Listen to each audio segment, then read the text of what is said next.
인천공항을 떠나 12시간 비행 끝에 로스앤젤레스 국제공항에 도착한 조은채는 깊게 숨을 들이마셨습니다.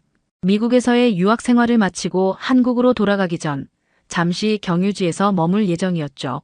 할머니가 정성스럽게 맞춰주신 한복을 입고 있는 그녀의 모습은 공항 로비에서도 유독 눈에 띄었어요. 연한 분홍빛 치마가 우아하게 퍼져내리고 연한 크림색 저고리 위로 푸른색 고름이 단정하게 메어져 있었습니다.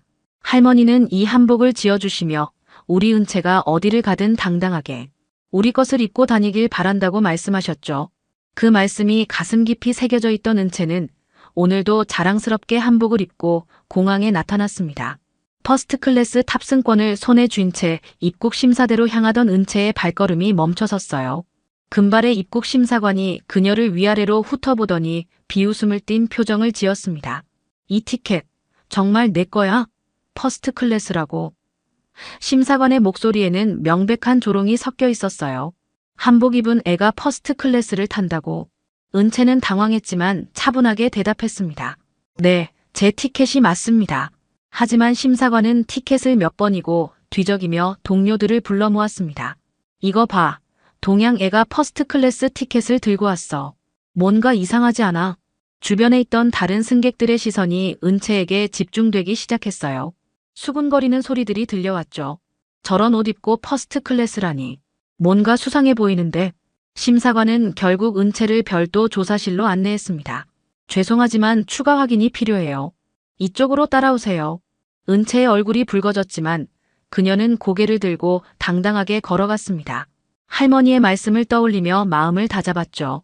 별도 조사실은 차갑고 삭막한 공간이었습니다. 형광등 불빛 아래에서 은채의 한복이 더욱 도드라져 보였죠. 연한 분홍빛 치마가 의자에 우아하게 퍼져 있었지만 이곳에서는 오히려 그 아름다움이 의심의 대상이 되고 있었어요. 2명의 보안 요원이 들어와 그녀의 소지품을 하나씩 꺼내기 시작했습니다. 가방을 모두 열어보세요. 한 요원이 명령조로 말했어요. 여권, 신분증, 모든 카드를 테이블 위에 올려두고요. 은채는 순순히 협조했지만 마음속 깊은 곳에서는 분노가 치밀어 올랐습니다. 이런 대우를 받을 이유가 전혀 없었거든요. 그녀의 여권에는 명문대 졸업 기록과 각종 자격증들이 기재되어 있었고 지갑 속 신용카드들도 모두 프리미엄급이었습니다. 이 카드들 정말 본인 명에 맞나요? 보안 요원이 의심스러운 눈빛으로 물었어요. 플래티넘 카드를 뒤적이며 진위를 의심하는 모습이었습니다. 당연히 제 카드입니다. 은채가 차분하게 대답했지만 요원들의 의심은 쉽게 가시지 않았죠. 오히려 더욱 자세히 들여다보며 위조 가능성을 찾으려 했어요. 그때 조사실 밖에서 웅성거리는 소리가 들려왔습니다. 유리창 너머로 몇 명의 승객들이 구경하듯 서 있는 모습이 보였어요. 마치 동물원의 동물을 구경하는 듯한 시선들이었습니다. 그중 한 백인 여성이 특히 노골적으로 조롱하고 있었어요. 어머, 동양인인데 퍼스트 클래스래. 여성의 목소리가 조사실까지 선명하게 들려왔습니다. 저런 전통 옷 입고서는 분수에 맞지 않는 짓을 하네. 코스프레하는 건가? 다른 승객도 거들었습니다. 티켓이 가짜이거나 도난당한 거 아닐까? 저런 애가 무슨 돈으로 퍼스트 클래스를 타겠어. 부모가 청소부라도 하나? 또 다른 목소리가 이어졌어요. 요즘 아시아 애들이 가짜 명품 들고 다니는 거 유명하잖아. 티켓도 마찬가지겠지. 은채의 눈시울이 붉어졌습니다. 할머니가 정성스럽게 지어주신 한복이 오히려 조롱의 대상이 되고 있다는 사실이 가슴을 찔렀어요. 몇 달 동안 공들여 바느질하시며 우리 은채가 어디서든 당당하길 바란다고 말씀하셨던 할머니의 얼굴이 떠올랐습니다. 좌석을 이코노미로 변경하시는 게 어떨까요? 한 직원이 마치 호의를 베푸는 듯한 톤으로 제안했어요. 그러면 이런 번거로운 일 없이 바로 탑승하실 수 있을 텐데요. 저희도 시간이 아까우니까요. 은채는 고개를 저었습니다. 아니요. 제가 정당하게 구매한 좌석에 앉겠습니다. 보안 요원들은 서로 눈빛을 주고받았어요. 이 동양인 여학생이 생각보다 완강하다는 표정이었습니다. 그 순간 은채는 조용히 휴대폰을 꺼냈습니다. 화면을 확인하며 깊게 숨을 들이마셨죠. 이제 참을 만큼 참았다고 생각했습니다. 할머니와 가족의 명예를 지킬 때가 왔어요. 은채는 휴대폰을 들고 차분하게 번호를 눌렀습니다. 통화 연결음이 울리는 동안 조사실 안은 묘한 긴장감이 흘렀어요. 보안 요원들은 그녀의 행동을 예의주시하고 있었죠. 평범한 학생이라면 이런 상황에서 당황해서 울거나 항의를 했을 텐데 이상하리만치 침착한 모습이었거든요. 여보세요. 전화 너머에서 중년 남성의 깊고 권위 있는 목소리가 들려왔습니다. 할아버지, 저예요. 은채입니다.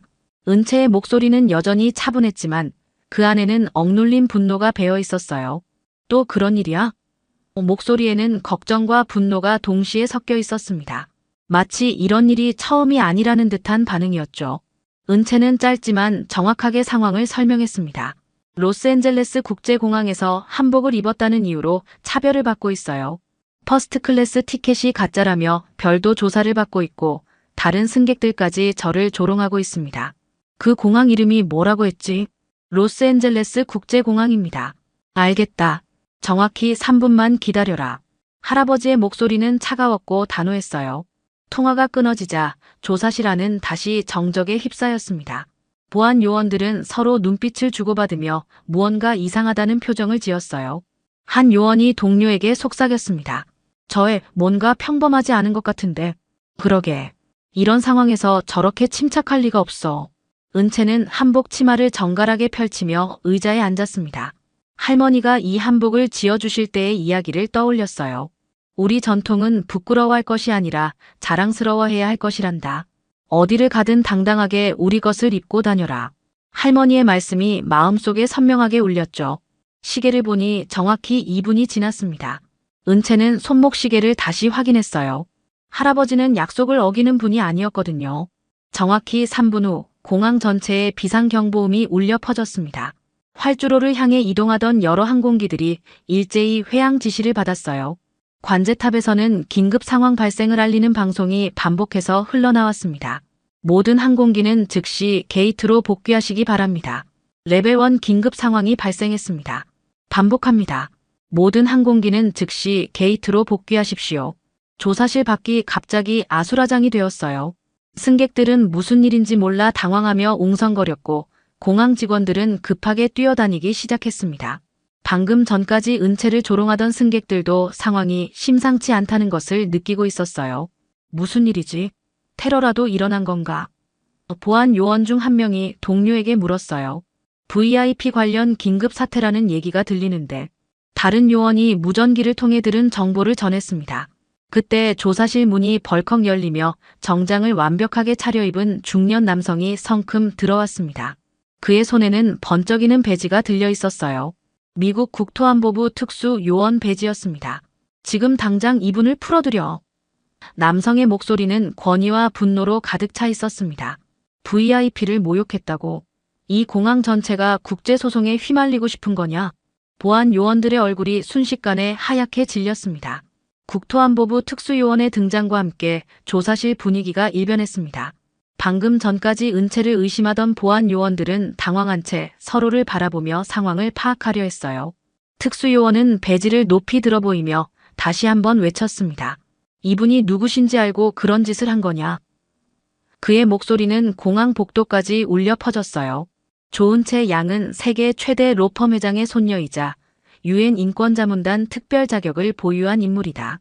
보안 요원들의 입이 벌어졌습니다. 그들이 평범한 동양인 학생이라고 생각했던 은채의 정체가 드러나는 순간이었어요. 한 요원이 떨리는 목소리로 물었습니다. 그럼 정말로 VIP라는 말씀이신가요? VIP 정도가 아니야. 특수요원이 소리쳤어요. 이분은 공식 외교 인증 인물이다. 지금 너희들이 누구를 건드린 건지 제대로 알고 있나? 그때 조사실 문이 다시 열리며 공항 고위 임원들이 숨을 헐떡이며 뛰어왔습니다. 공항 운영본부장, 보안 책임자, 그리고 고객 서비스 담당 이사까지 총출동한 상황이었어요. 이들의 얼굴은 모두 창백했습니다. 죄송합니다. 정말 죄송합니다. 공항 운영본부장이 은채 앞에서 깊숙이 고개를 숙였어요. 저희가 몰라 배웠습니다. 이런 일이 일어날 줄은 꿈에도 생각하지 못했습니다. 보안 책임자도 뒤따라 사과했습니다. 저희 직원들의 무례한 행동에 대해 진심으로 사과드립니다. 즉시 관련자들을 조치하겠습니다. 은채는 여전히 침착한 표정으로 자리에서 일어났습니다. 한복 치마를 정갈하게 정리하며 말했어요. 저는 특별한 대우를 원한 것이 아닙니다. 그저 다른 승객들과 동등하게 대우받고 싶었을 뿐이에요. 물론입니다. 당연한 말씀입니다. 운영본부장이 급히 대답했어요. 하지만 저희가 이런 실수를 범한 것은 변명의 여지가 없습니다. 특수요원이 차가운 목소리로 덧붙였습니다. 이 사건은 단순한 실수가 아니다. 명백한 인종차별이자 외교적 결례행위야. 벌써 워싱턴에서는 이 사안을 심각하게 받아들이고 있어. 그 순간 조사실 밖에서 소란이 일었습니다. 방금 전까지 은채를 조롱하던 승객들이 상황을 지켜보고 있었는데 이제는 모든 것이 뒤바뀐 상황이었어요. 특히 가장 심하게 조롱했던 그 백인 여성은 얼굴이 하얗게 질린 채 뒤로 물러서고 있었습니다. 저분들도 문제가 있지 않나요? 은채가 조용히 말했어요. 저를 조롱하고 모욕한 승객들 말입니다. 특수요원이 고개를 끄덕였습니다. 당연히 조치를 취해야 합니다. 이런 행위는 연방법 위반에 해당할 수 있어요. 공항 임원들은 더욱 긴장했습니다. 상황이 개인적인 사과로 끝날 문제가 아니라는 것을 깨달았거든요. 이미 공항 전체가 비상 상황에 돌입했고 각종 언론사들이 몰려들고 있다는 보고도 들어오고 있었어요. 지금 당장 VIP 라운지로 모시겠습니다. 운영본부장이 말했어요. 그리고 이 사건에 대한 공식 사과문을 작성하겠습니다. 은채는 한복 저고리를 단정히 정리하며 고개를 끄덕였습니다. 할머니의 가르침대로 끝까지 품위를 잃지 않겠다는 다짐을 했어요. VIP 라운지로 향하는 길에 더욱 놀라운 일들이 벌어지기 시작했습니다. 공항 보안팀이 은채를 조롱했던 승객들을 하나씩 조사하기 시작한 거예요. 특히 가장 심하게 모욕을 가했던 그 백인 여성에게 집중적인 관심이 쏠렸습니다. 죄송하지만 탑승권과 신분증을 다시 한번 확인하겠습니다. 보안 요원이 여성에게 말했어요. 여성의 얼굴은 이미 창백해져 있었습니다. 왜 저를 조사하는 거죠? 저는 아무 잘못도 하지 않았는데요. 여성이 떨리는 목소리로 항변했습니다. 하지만 보안팀의 정밀한 조사 결과는 충격적이었어요. 여성이 소지한 퍼스트 클래스 탑승권이 정교하게 위조된 가짜였던 것입니다. 실제로는 이코노미 좌석을 예약했으면서 탑승권을 조작해서 퍼스트 클래스인 것처럼 꾸민 거였어요. 이건 명백한 사기 행위입니다. 보안 책임자가 엄한 목소리로 말했어요. 연방법 위반으로 체포하겠습니다. 여성은 울먹이며 변명을 늘어놓았습니다. 저는 그냥 한번 퍼스트 클래스 라운지를 구경해보고 싶었을 뿐이에요. 진짜 나쁜 마음은 아니었다고요. 그러면서 다른 사람은 조롱했다는 말입니까? 보안 요원이 차갑게 반박했어요. 정작 본인이 가짜 티켓을 가지고 있으면서 말이죠. 상황은 완전히 뒤바뀌었습니다. 진짜 퍼스트 클래스 승객인 은채를 가짜라고 몰아세웠던 사람이 실제로는 위조범이었던 거예요. 다른 승객들도 이 광경을 보며 당황스러워했습니다. 방금 전까지 함께 은채를 조롱했던 자신들의 행동이 얼마나 어리석었는지 깨닫게 된 거죠. 한편 은채를 차별적으로 대우했던 입국 심사관도 즉시 조치를 받았습니다. 상급자가 나타나 그를 질책했어요. 당신이 어떻게 이런 일을 저질렀습니까? VIP를 일반인 취급해서 모욕을 준 거잖아요. 상급자의 목소리는 분노로 떨리고 있었습니다. 저는 몰랐습니다. 한복을 입고 있어서 그냥 일반 관광객인 줄 알았어요. 심사관이 변명했지만 이미 늦었어요. 그게 변명이 됩니까? 옷차림으로 사람을 판단한다는 것 자체가 차별 아닙니까? 상급자가 호통을 쳤어요. 당장 정직 처분하고 재교육 받으세요. 공항 곳곳에서는 이 사건에 대한 소문이 빠르게 퍼져나갔습니다. 직원들 사이에서도 웅성거림이 시작됐어요. 평범해 보이는 한복 입은 동양인 여성이 실제로는 엄청난 영향력을 가진 인물이었다는 사실에 모두가 놀라고 있었습니다. 앞으로는 절대 겉모습만 보고 판단하면 안 되겠어. 한 직원이 동료에게 말했어요. 그러게. 저 한복도 정말 아름답네. 우리가 얼마나 편견에 사로잡혀 있었는지 모르겠어. 다른 직원이 답했습니다. 은채를 바라보는 시선들이 완전히 달라졌습니다. 조롱과 의심의 눈빛이었던 것들이 이제는 존경과 놀라움, 그리고 미안함으로 바뀌었어요. 한복을 입은 그녀의 모습이 더욱 우아하고 당당해 보였습니다. VIP 라운지에 도착한 은채는 창밖을 바라보며 깊게 숨을 들이마셨습니다. 할머니가 지어주신 한복이 오늘 얼마나 큰 의미를 가지게 될지 그때는 몰랐겠지만 지금 이 순간 그 한복은 단순한 옷이 아니라 자존심과 정체성의 상징이 되어 있었어요. VIP 라운지에서 잠시 휴식을 취하고 있던 은채에게 공항 홍보 담당자가 다가왔습니다. 그의 표정은 긴장으로 가득했어요. 조은채 양 죄송하지만 급한 상황이 발생했습니다. 홍보 담당자가 조심스럽게 말했어요. 각종 언론사에서 이 사건에 대해 취재 요청이 쏟아지고 있습니다. 창밖을 보니 정말로 각종 방송사의 중계차들이 공항 앞에 줄지어 서 있었어요. CNN, BBC, 폭스뉴스, 뉴욕타임스 등 미국 주요 언론사들이 모두 몰려든 상황이었습니다. 헬기까지 상공을 맴돌며 항공 촬영을 하고 있었죠. 이렇게 큰 사건이 될 줄은 몰랐습니다. 은채가 담담하게 말했어요. 하지만 이미 시작된 일이니 제대로 마무리해야겠네요. 공항 운영본부장이 급히 달려와 상황을 브리핑했습니다.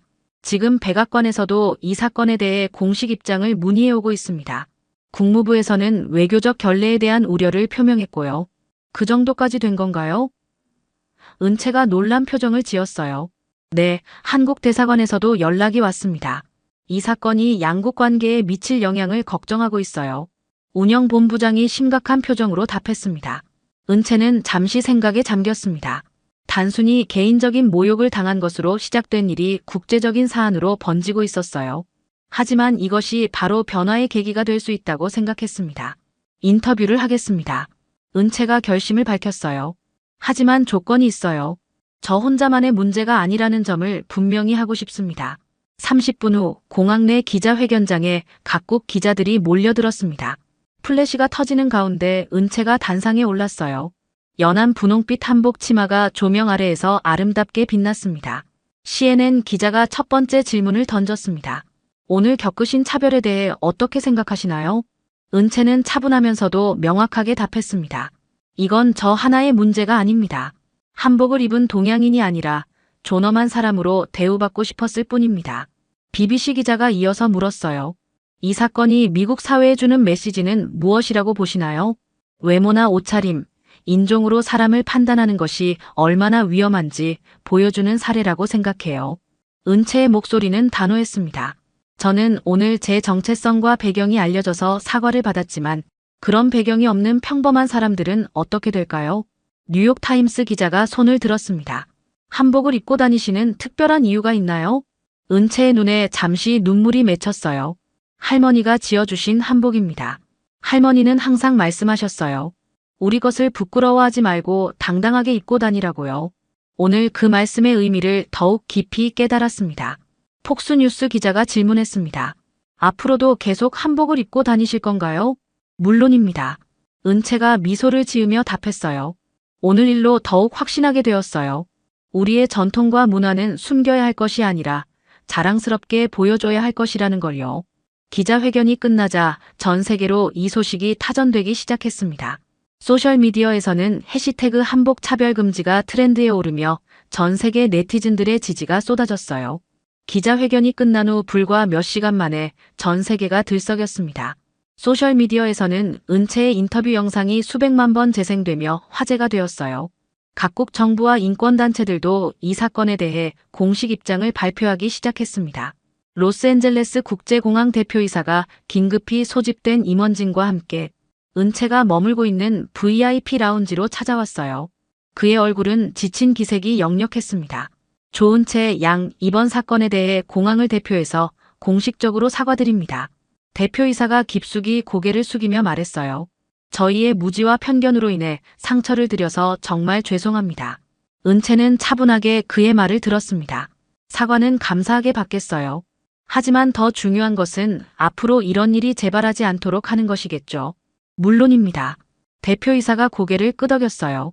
즉시 전 직원을 대상으로 다문화 감수성 교육을 실시하겠습니다. 그리고 차별방지 매뉴얼도 전면 개정할 예정입니다. 한편 백악관에서도 공식 성명을 발표했습니다. 대통령 대변인이 정례 브리핑에서 이 사건에 대해 언급했어요. 미국은 다양성과 포용성을 중시하는 나라입니다. 오늘 로스앤젤레스 공항에서 벌어진 일은 우리의 가치에 어긋나는 일이었습니다.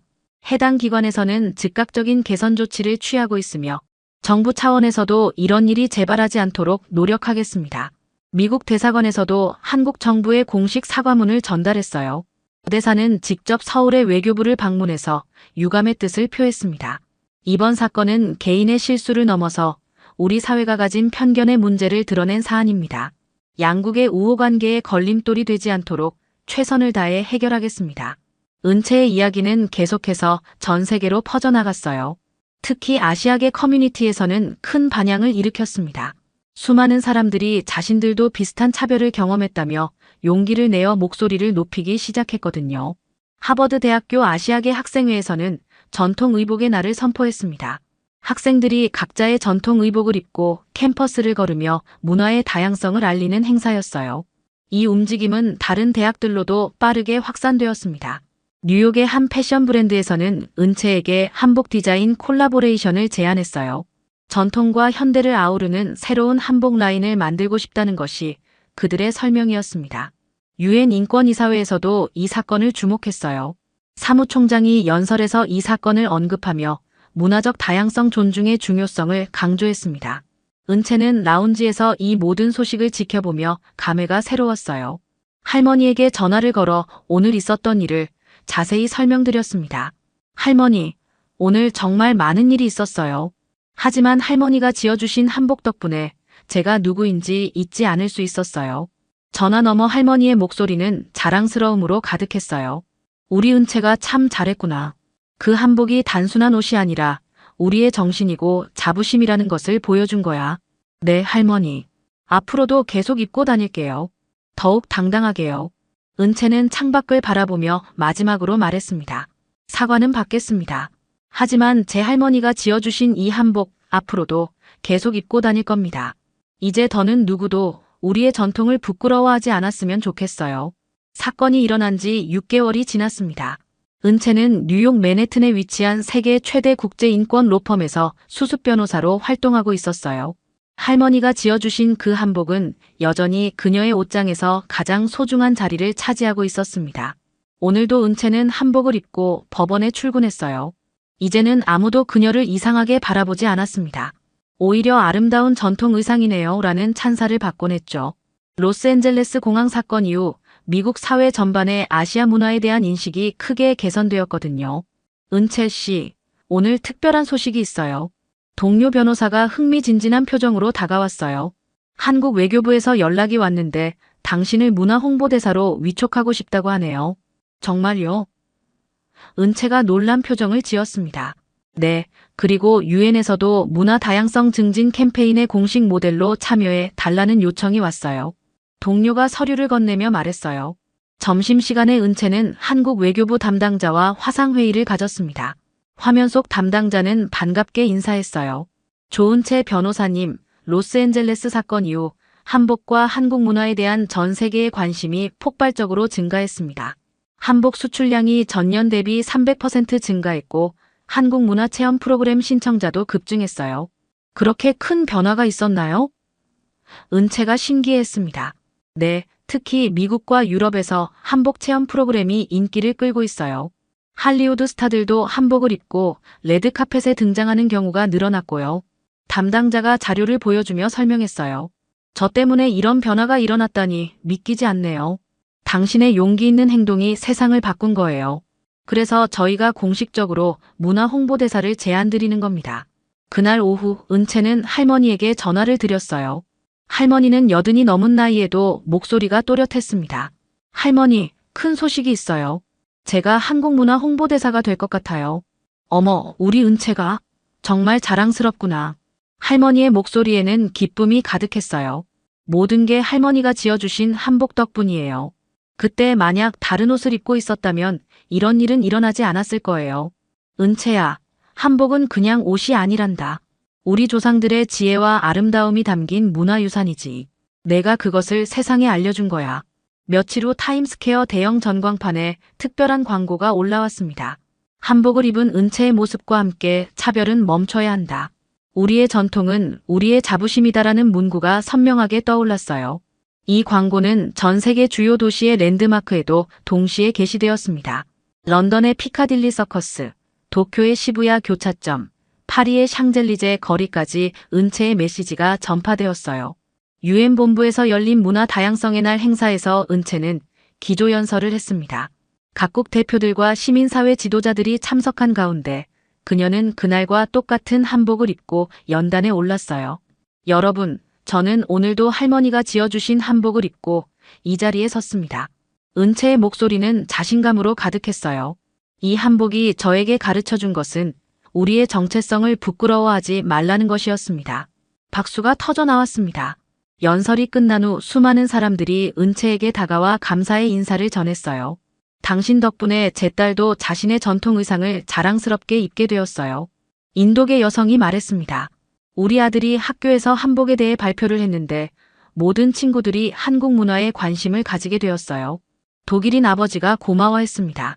은채는 그날 밤 숙소에서 할머니에게 마지막 전화를 걸었어요. 할머니, 오늘 정말 많은 사람들이 저희 한복을 아름답다고 했어요. 그럼 그렇지. 우리 것이 얼마나 아름다운데. 할머니가 흐뭇하게 웃으셨어요. 은채는 창밖을 바라보며 미소를 지었습니다. 이제 새로운 시대가 열렸어요. 차별과 편견이 사라지고 서로의 문화를 존중하는 세상 말이에요. 강릉 산불 피해 지역의 체육관 대피소. 코를 찌르는 그을음 냄새와 재의 흔적이 공간을 가득 채우고 있었습니다. 땀에 절은 봉사자들이 분주히 오가는 가운데 갑자기 소란스러운 발걸음 소리가 들렸어요. 수십 대의 카메라와 정장 차림의 보좌진들이 몰려오며 분위기를 확 바꿔놓았죠. 여당 당대표 윤상철이 등장하는 순간 공간의 에너지가 한순간에 바뀌었습니다. 그는 몸을 숙여 피해자들에게 인사하며 일부러 와이셔츠 소매를 걷어올렸어요. 완벽하게 다림질된 자켓을 벗어 손에 들고 카메라를 향해 각도를 잡아 미소 지었습니다. 그 모습이 너무나 계산된 듯해 보여서 주변 사람들의 시선이 불편해졌어요. 국민 여러분, 고통은 나눌수록 작아집니다. 저도 함께하겠습니다. 윤상철의 목소리가 체육관 안을 울려 퍼졌습니다. 그의 머리카락 한 올 흐트러짐 없이 기자들이 쏟아내는 플래시 세례를 온몸으로 받아냈어요. 배식대로 향한 그의 발걸음은 느리고 의도적으로 무거워 보였죠. 마치 국민의 아픔을 함께 짊어진 지도자의 무게를 보여주려는 듯한 걸음걸이였습니다. 배식대 앞에 서서 국을 받으려는 찰나 윤상철의 시선이 국을 떠주는 봉사자에게 닿았어요. 허리가 굽은 할머니 김옥분이 묵묵히 국자를 움직이고 있었습니다. 자원봉사 조끼를 입었지만 낡은 운동화와 굳은 손이 역력했죠. 햇볕에 그을린 얼굴, 마디가 굵은 손가락이 국자를 움켜쥔 모습이 카메라에 그대로 잡혔습니다. 그 순간 윤상철의 표정이 미세하게 굳어졌어요. 카메라는 포착하지 못했을 찰나의 변화였지만 그의 눈빛이 차갑게 변했음을 가까이 있는 사람들은 느낄 수 있었습니다. 그는 미소를 억지로 유지하며 고개를 살짝 돌려 보좌관의 귀에 속삭였죠. 이런 그림 말고 젊고 단정한 사람 없나? 저 할머니 좀 보세요. 손도 떨리고 옷차림은 저게 뭡니까? 노인네가 꼬질꼬질하게 국 퍼주는 모습 찍히면 감성파리로 보일 수도 있잖아요. 빨리 교체해줘요. 그 말은 작게 했지만 주변이 조용한 탓에 할머니의 귀에도 들렸습니다. 김옥분의 국 퍼는 손이 살짝 멈추고 그녀의 눈에 순간적으로 상처가 스쳤어요. 하지만 이내 아무렇지 않은 듯 다시 다음 사람에게 국을 뜨기 시작했죠. 수십 년 동안 쌓아온 담담함이 그녀의 자세를 지탱해주고 있었습니다. 그 모든 장면을 구석에 서 있던 중년 남자 박재민이 표정 하나 바꾸지 않고 스마트폰으로 조용히 촬영하고 있었어요. 검은 마스크로 얼굴 절반을 가렸지만 그의 눈빛엔 묘한 긴장감이 서려 있었습니다. 손가락은 흔들림 없이 녹화 버튼을 누르고 있고 그의 시선은 윤상철과 김옥분 사이를 날카롭게 오가고 있었죠. 저녁 뉴스 시간, 전국의 시청자들이 TV 앞에 모여들었습니다. 여당 윤상철 당대표 강릉 산불 피해 대피소 방문. 자막과 함께 그의 생색내기 발언과 배식 장면이 그대로 전파를 탔어요. 그런데 예기치 않게 뉴스 화면 속에서 윤상철의 속삭임이 고스란히 들렸습니다. 마이크가 우연히 그의 모욕적인 발언을 포착한 것이죠. 스튜디오의 앵커는 당황한 기색이 역력했어요. 잠시 머뭇거리다 방금 들으신 발언에 대해 당사자의 해명을 듣고 있습니다라고 언급했지만 이미 SNS에는 해당 클립이 확산되고 있었습니다. 시청자들의 분노는 순식간에 들불처럼 번졌죠. 저 입으로 어떻게 국민과 함께하겠다는 말이 나오나요? 실제 모습은 저런 사람이었군요. 할머니께 너무 신뢰되는 발언 아닙니까? 라는 댓글들이 쏟아졌습니다. 특히 할머니를 꼬질꼬질하다고 표현한 부분에 분노가 집중됐어요. 그런데 수많은 댓글 중 하나가 유독 사람들의 눈길을 끌었습니다. 잠깐만요. 저국 퍼주던 분, 김옥분 전 행정안전부 재난관리국 국장 아닌가요? 이 댓글은 순식간에 수천 개의 좋아요를 받았어요.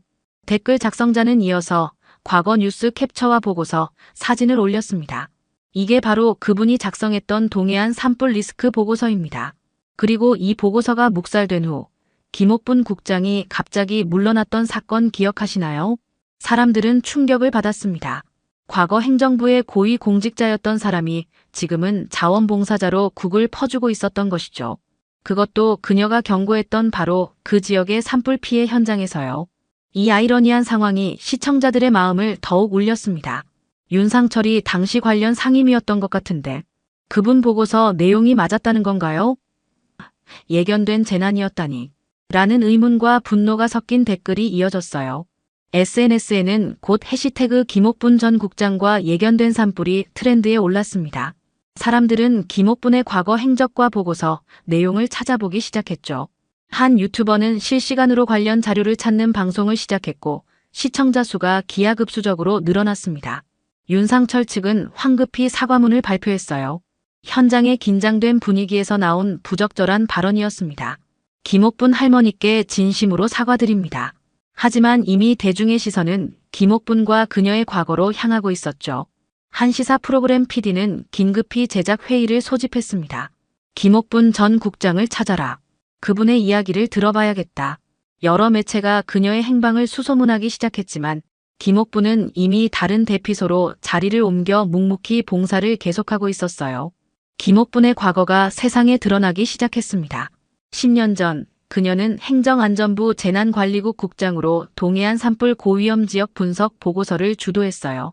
언론사들이 발굴한 자료에 따르면 김옥분은 당시 강릉, 해안가를 따라 계획된 대규모 리조트 개발을 강하게 반대했습니다. 산림과 바다가 만나는 지점은 건조기에 극도로 위험합니다. 바람의 방향과 속도를 고려할 때 이 지역 개발은 재검토되어야 합니다. 보고서에 담긴 그녀의 경고였죠. 하지만 이 보고서는 개발을 추진하던 윤상철 의원의 압력으로 묻혔고 결국 김옥분은 자리에서 물러나야 했습니다. 더 충격적인 사실은 문제의 리조트가 이번 산불로 완전히 전소되었다는 점이었어요. 그리고 김옥분이 봉사하던 바로 그 대피소는 그녀가 위험하다고 지목했던 지역 주민들이 모인 곳이었습니다. 그녀는 알고 있었습니다. 모두가 무시할 때 그녀만이 목소리를 높였죠. 당시 김옥분과 함께 일했던 공무원의 증언이 방송을 탔어요. 하지만 개발 이익 앞에서 그녀의 목소리는 묻혔습니다. 김옥분의 예측이 정확했다는 사실이 알려지자 사람들은 그녀를 카산드라에 비유하기 시작했습니다. 예언은 했지만 아무도 믿지 않았던 그리스 신화 속 인물이죠. 소셜미디어에는 김옥분의 과거 인터뷰 영상이 재조명되었어요. 안전은 타협의 대상이 아닙니다. 당장의 이익을 위해 미래의 위험을 감수하는 것은 결코 현명한 선택이 아니에요. 당시 국회 청문회에서 그녀가 했던 말입니다. 그 영상 아래에는 그녀의 말이 현실이 됐다. 국가가 버린 진실한 공직자라는 댓글이 달렸습니다. 한편 윤상철 측은 당시 상황에 대해 해명을 시도했어요. 당시 개발은 적법한 절차를 거쳤습니다. 김 전 국장의 보고서는 과학적 근거가 부족했고 지역 경제 활성화라는 더 큰 그림을 보지 못했죠. 하지만 이런 해명은 오히려 역풍을 맞았습니다. 전문가들이 김옥분의 보고서를 재검토하기 시작했어요. 산림청의 한 연구원은 이 보고서는 놀라울 정도로 정확했습니다. 풍향, 산림 밀도, 지형적 특성을 고려한 정교한 분석이었죠. 라고 평가했습니다. 김옥분에 대한 관심이 높아지면서 사람들은 그녀가 지난 10년간 무엇을 했는지 궁금해했어요. 취재진이 파악한 바로는 그녀는 고향인 강릉으로 돌아와 조용히 살아왔습니다. 산불 위험에 관한 강연을 지역 주민들에게 해왔지만 큰 주목을 받지는 못했죠. 이제 모든 이목은 김옥분에게 쏠렸습니다. 그녀가 예견했던 재난이 현실이 되었고 국민들은 진실을 알고 싶어 했어요. 언론은 김옥분을 잊혀진 예언자라고 부르기 시작했습니다. 인터넷 커뮤니티에서 또 다른 폭탄이 터졌습니다. 대피소에서 봉사 중이던 한 여대생의 얼굴이 포착된 것이죠. 저분 윤상철 딸 아닌가요? 라는 제목의 게시물이 올라왔어요. 게시물에는 대피소에서 식사를 나르는 젊은 여성의 사진과 윤상철의 가족 사진이 나란히 놓여 있었습니다. 순식간에 윤하은이라는 이름과 그녀의 신상 정보가 퍼졌어요. 누군가 정리한 내용에 따르면 윤하은은 서울 소재 명문대 환경공학과를 졸업했고 현재는 그녀의 모친이 운영하는 복지재단 산하연구소에 취업했다고 합니다. 하지만 곧 의심스러운 정보도 함께 나왔죠. 확인된 고등학교 성적은 하위권이었는데 어떻게 명문대에 진학했는지에 대한 의문이 제기됐습니다. 이거 입시비리 아닌가요? 아버지 백으로 대학 갔다가 엄마 백으로 취업한 케이스네요 라는 댓글이 달렸어요. 급기야 한 기자가 윤하은의 고교 동창을 인터뷰했습니다. 솔직히 말해서 하은이가 그런 대학에 갈 성적은 아니었어요. 다들 놀랐죠. 사태는 더 복잡해졌습니다. 윤하은의 취업처인 복지재단이 조사 대상으로 떠올랐어요. 자세히 들여다보니 이 재단은 상당한 정부 보조금을 받고 있었고 특히 재난안전 관련 예산이 집중적으로 배정되어 있었습니다. 한 시민단체가 제기한 의혹은 더 심각했죠. 윤상철 의원이 국회 예산심의 과정에서 재난안전 관련 예산을 부인의 복지재단으로 몰아준 정황이 있습니다. 이는 명백한 이해 충돌입니다. 검찰은 즉각 내사에 착수했다고 밝혔어요. 윤하은은 결국 기자들 앞에 섰습니다. 떨리는 목소리로 그녀는 말했어요. 저는 제가 실력으로 대학에 입학했다고 믿었습니다. 하지만 최근 상황을 보니 저도 의문이 생깁니다. 더 큰 충격은 복지재단의 실체가 드러나면서 왔습니다. 이 재단이 운영하는 안전연구소는 김옥분 전 국장이 작성한 것과 유사한 보고서들을 보유하고 있었어요. 그러나 재단은 이 보고서들을 공개하지 않고 오히려 개발 사업을 위한 안전 인증을 남발해왔다는 의혹이 제기됐습니다. 즉 윤상철은 김옥분의 경고를 묵살했을 뿐만 아니라 그 후에는 부인의 재단을 통해 안전 문제를 관리하며 이득을 취했다는 겁니다. 한 시사 프로그램 진행자의 정리였어요. 시민들의 분노는 폭발했습니다. 윤상철 자택 앞에는 항해 시위대가 모였고 여당 내부에서도 그의 사퇴를 요구하는 목소리가 나왔어요. 그러나 윤상철은 모든 것은 적법한 절차에 따른 것이라며 버티고 있었습니다. 한편 윤하은의 모습이 다시 카메라에 잡혔어요. 그녀는 기자들의 질문에 답하지 않고 묵묵히 대피소로 향했습니다. 그녀의 눈에는 혼란과 부끄러움이 가득했죠. 그 장면을 찍은 남자 박재민의 정체가 드러났습니다. 그는 과거 김옥분 국장 해임 당시 진실을 보도하려다 해고당한 전직 언론인이었어요. 지난 10년간 그는 프리랜서로 일하며 작은 뉴스 채널을 운영해왔습니다. 저는 기다렸습니다. 언젠가 진실이 드러날 날을 말이죠. 자신의 유튜브 채널에서 박재민이 한 고백이었어요. 그는 10년 전 김옥분 국장의 산불 위험 보고서를 단독 입수해 보도하려 했지만 언론사의 압력으로 무산되었습니다. 결국 그는 왜곡 보도라는 명목으로 해고됐고 주류 언론계에서 완전히 배제되었죠. 박재민은 김옥분의 해임 과정에서 윤상철이 결정적인 역할을 했다는 증거도 공개했어요. 윤상철이 당시 언론사 사주와 나눈 통화 녹음본이었습니다. 김옥분 국장 관련 기사는 내려주셨으면 합니다. 개발 사업에 차질이 생길 수 있거든요. 이 녹음본이 공개되자 사회는 충격에 빠졌어요. 당시 윤상철은 국회의원으로서 지역 개발을 지원하는 것이 당연하다고 항변했지만 김옥분을 직접적으로 해임시키려 한 증거가 드러난 것은 처음이었습니다. 박재민은 촬영한 영상을 제대로 편집해 침묵의 보고서, 잊혀진 재난예보자라는 제목으로 유튜브에 공개했어요. 영상은 김옥분의 과거 경력과 보고서 내용, 그리고 윤상철의 모욕적인 발언을 교차 편집해 강렬한 대비를 보여주었습니다. 이 나라는 경고하는 사람을 버리고 경고를 무시한 사람을 승승장구하게 했습니다. 그 결과가 오늘의 참사입니다. 박재민의 내레이션이 많은 이들의 가슴을 울렸죠. 이 영상은 단 3일 만에 조회수 500만을 넘기며 사회적 파장을 일으켰어요.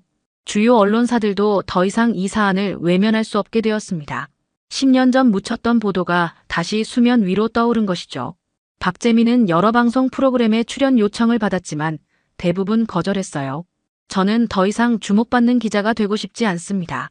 다만 진실이 알려지길 바랐을 뿐이죠. 그런 그가 유일하게 응한 인터뷰는 김옥분과의 대담이었습니다. 두 사람은 카메라 앞에서 처음 만났어요. 국장님, 제가 결국 약속을 지켰습니다라는 박재민의 첫마디에 김옥분은 눈시울을 붉혔습니다. 당신 같은 언론인이 있어 다행입니다. 하지만 이미 많은 것을 잃고 나서야 진실이 드러난다는 건 너무 슬픈 일이에요. 김옥분의 담담한 대답이었죠. 인터뷰에서 김옥분은 과거의 일을 상세히 밝혔습니다. 그녀의 보고서가 어떻게 무시되었는지, 그리고 개발 사업이 어떻게 졸속으로 진행되었는지에 대한 이야기였어요. 특히 산불 방지를 위한 최소한의 안전장치조차 무시되었다는 사실이 많은 이들을 분노하게 했습니다. 이 인터뷰는 또 다른 폭탄을 터뜨렸어요. 국회는 산불 피해와 관련된 청문회 개최를 결정했고 윤상철과 김옥분 모두 증인으로 소환되었습니다. 복지재단 비리와 산불 대응 실패를 다루는 국회 청문회장. 긴장감이 감도는 가운데 윤상철이 증인석에 앉았습니다. 그의 얼굴은 굳어 있었지만 여전히 자신감 넘치는 태도를 유지하려 애쓰는 모습이었어요. 카메라 플래시가 쉴 새 없이 터지는 가운데 의원들의 질문이 쏟아졌습니다. 윤 의원님, 10년 전 김옥분 국장의 보고서를 받아보신 적이 있습니까? 그런 보고서가 있었는지 기억나지 않네요. 수많은 보고서 중 하나였을 겁니다. 그렇다면 국장님의 해임 과정에 관여하신 적은요? 인사 문제는 행정부 소관이었습니다. 제가 관여할 권한도 이유도 없었죠. 윤상철은 모든 질문에 교묘하게 답변하며 책임을 회피했어요. 그의 말 한마디 한마디는 법률 전문가들의 검토를 거친 듯 틈이 없었습니다. 청문회는 예상대로 평행선을 달리는 듯했죠. 그때 청문회장 문이 열리고 새로운 증인이 입장했습니다. 김옥분이었어요. 그녀는 평소와 같은 소박한 차림이었지만 걸음걸이에서는 단호함이 느껴졌습니다. 윤상철의 표정이 순간 굳었어요. 두 사람의 시선이 공중에서 마주쳤습니다.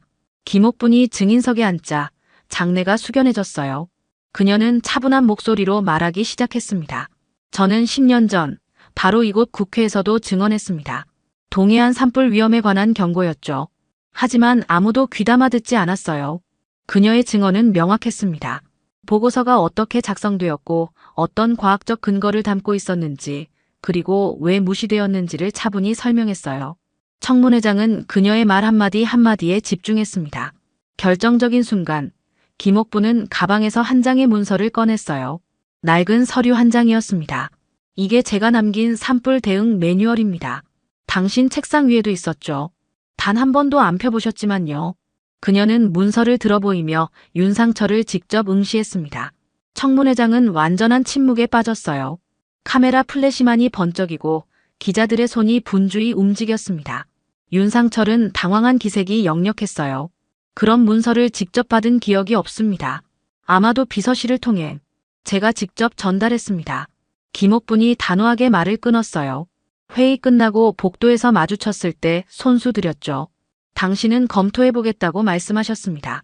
그 순간 청문회장 뒤편에서 박재민이 조용히 자리에서 일어났어요. 그는 노트북을 열고 프로젝터에 연결했습니다. 화면에는 10년 전 국회 복도에서 김옥분이 윤상철에게 문서를 전달하는 장면이 나타났습니다. 윤상철이 문서를 받아 가방에 넣는 모습까지 선명했어요. 제가 당시 취재차 촬영했던 영상입니다. 박재민의 담담한 설명이 이어졌습니다. 이 영상도 방송사에서 내보내지 않았죠. 청문회장은 충격에 빠졌어요. 윤상철의 얼굴이 창백해졌고 그의 변호인은 허둥지둥 서류를 뒤적이기 시작했습니다. 위원장이 10분 정회를 선언했지만 이미 상황은 돌이킬 수 없는 지경에 이르렀어요. 휴식 시간 윤상철은 복도에서 김옥분과 마주쳤습니다. 두 사람 사이에 묘한 긴장감이 감돌았어요. 왜 이러십니까? 정치적으로 저를 몰아넣으려는 겁니까? 윤상철이 낮은 목소리로 물었습니다. 김옥분은 잠시 그를 바라보다 조용히 대답했어요. 정치가 아닙니다. 진실입니다. 그리고 무엇보다 사람들의 생명이에요. 청문회 이후 언론의 관심은 윤하은에게로 쏠렸습니다. 아버지의 스캔들에 휘말린 그녀는 며칠간 공개석상의 모습을 드러내지 않았어요. 소셜미디어도 모두 비공개로 전환했고 심지어 복지재단 연구소도 무단 결근 상태였습니다. 그러던 중 갑작스럽게 윤하은 본인이 기자회견을 요청했어요. 복지재단 앞에 마련된 단상에 그녀가 나타났을 때 기자들은 물밀듯이 몰려들었습니다. 윤하은의 얼굴은 창백했고 눈가에는 피곤함이 역력했어요. 이렇게 나서게 되어 죄송합니다. 그녀의 목소리는 떨렸지만 결연했죠. 지난 며칠 많은 생각을 했습니다. 저는 지금까지 제 자격이 있다고 믿었어요. 하지만 그건 아버지 덕이었고 재난 앞에서는 아무것도 아니었습니다. 그녀는 떨리는 손으로 준비해온 메모를 펼쳤습니다. 저는 진심으로 환경공학을 공부하고 싶었어요. 하지만 실력이 부족했습니다. 그럼에도 대학에 입학할 수 있었던 건 아버지의 영향력 때문이란 걸 이제야 인정합니다. 장내가 술렁였어요. 카메라 플래시가 쉴 새 없이 터졌지만 윤하은은 흔들리지 않고 말을 이어갔습니다. 더 부끄러운 건 제가 근무하는 연구소가 김옥분, 선생님의 보고서와 같은 중요한 경고들을 무시하고 오히려 개발 사업을 정당화하는 데 이용되었다는 사실이에요. 저는 그 과정에 무지했고 또 안일했습니다. 윤하은의 고백은 계속되었어요. 그녀는 자신이 누린 특혜와 복지재단의 문제점들을 솔직하게 인정했습니다. 그리고 마지막으로 그녀는 놀라운 결정을 발표했어요. 저는 오늘부로 연구소를 사직합니다. 그리고 잠시 목소리가 흔들렸지만 이내 단단해졌습니다. 김옥분 선생님의 대피소 봉사활동에 자원봉사자로 참여하려 합니다. 제가 얼마나 부족한지 깨닫고 진정으로 배우고 싶습니다. 기자회견 후 소셜미디어에서는 상반된 반응이 쏟아졌어요. 쇼 아니냐, 위기관리용 이벤트라는 비난도 있었지만 용기 있는 고백, 젊은이의 성장을 지지하는 목소리도 있었습니다. 다음 날 윤하은은 말 그대로 대피소를 찾았어요. 그녀는 화려한 옷차림도 화장도 없이 소박한 모습으로 나타났습니다. 봉사자 등록을 마친 그녀는 묵묵히 바닥을 닦고 국을 나르기 시작했죠. 처음에는 피해자들과 다른 봉사자들의 시선이 따가웠습니다. 저 아이는 윤상철 딸이잖아요. 언론 플레이 아닌가요? 라는 수군거림이 들렸어요. 하지만 윤하은은 아랑곳하지 않고 맡은 일에 집중했습니다. 며칠이 지나자 사람들의 시선도 조금씩 바뀌기 시작했어요. 윤하은은 누구보다 일찍 와서 늦게 떠났고 가장 힘든 일을 자처했습니다. 그녀가 바닥을 닦는 모습, 노인들의 말벗이 되어주는 모습이 SNS에 올라오기 시작했죠. 어느 날 김옥분이 윤하은에게 다가왔습니다. 두 사람은 잠시 말없이 서로를 바라보았어요. 그리고 김옥분이 조용히 말했습니다. 내일은 내 옆에서 국 좀 퍼줄래요? 윤하은의 눈에 눈물이 고였습니다. 감사합니다. 배우겠습니다. 산불 발생 2달 후 강릉의 모습은 여전히 상처투성이었습니다. 그을린 나무들과 무너진 건물들이 곳곳에 남아 있었지만 복구 작업은 착실히 진행되고 있었어요. 그 중심에는 변화된 인물들의 모습이 있었습니다. 윤상철은 청문회 이후 정치적 생명이 끝났다고 해도 과언이 아니었어요. 여당 윤리위원회는 만장일치로 그의 제명을 결정했고 검찰은 복지재단 비리와 관련해 수사에 착수했습니다. 결국 그는 기자회견을 열어 정계 은퇴를 선언했어요. 저의 판단 착오와 오만이 많은 이들에게 상처를 주었습니다.